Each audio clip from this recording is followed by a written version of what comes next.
Hello everyone. Many students will get some questions as well as some difficulties when they deal with clinical examination. So we'll try to sort it out one by one as much as possible. First of all, we will discuss some common vivas or common difficulties in cardiovascular system examination. So in that, I have listed out some common questions which will be often asked in vivas. So among that, first one is, why do we record blood pressure in all four limbs? Is it compulsory? So here, as the name indicates, we are examining cardiovascular system, right? So cardiac part, we will examine the precordium. For vascular system examination, it requires pressure measurement in all four limbs, because with this part, we can diagnose many conditions of vascular system such as peripheral vascular disease, coarctation of aorta, even subclavian stenosis. So blood pressure measurement in all four limbs is important in cardiovascular system examination. Coming to the second question, often it is asked about PND. So explain the mechanism of paroxysmal nocturnal dyspnea, right?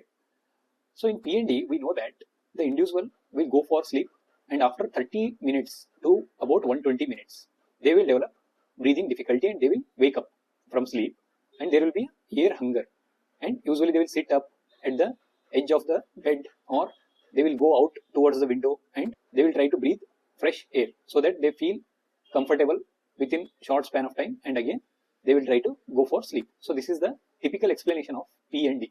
But what is the exact mechanism? What is exactly happening after 30 to 120 minutes of sleep? So here, after this duration, person will be in deep phase of NREM. So sleep cycle has NREM part and REM part, right? So after 30 to 120 minutes, some people might go for deep NREM phase earlier. Some will require about 120 minutes. So when they reach deep phase of NREM, there will be lesser sympathetic drive. So heart rate and heart pumping capacity will be reduced. Already when the patient is having left heart failure, over that, during this phase, if he or she develops decreased sympathetic drive, then the cardiac output will be reduced. Over that, there will be increased diastolic phase.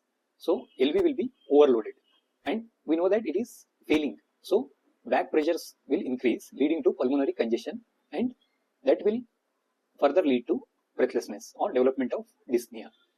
And we told that there will be decreased ventricular contractility also. So this will lead to poor perfusion of blood to respiratory muscles, which can again lead to hypoxia, stimulating respiratory centers in the brain, leading to dyspnea. So to summarize, after 30 to 120 minutes of sleep, person will go for deep NREM phase where sympathetic drive will decrease.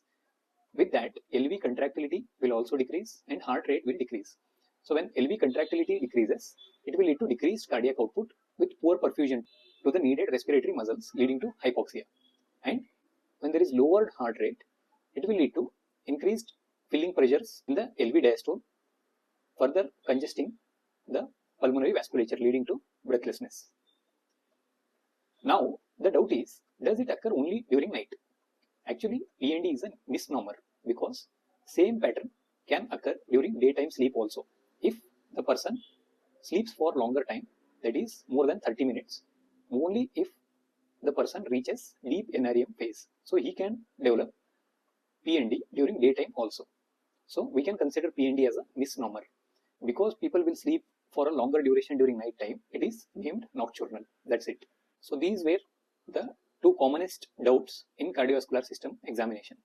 You can comment your doubts related to clinical examinations in comment section. I will try to clarify them in short videos like this one. And also, if you are liking the content and if you are understanding it very well, please subscribe to our channel. Thank you so much. See you in next doubt solving video. Thank you.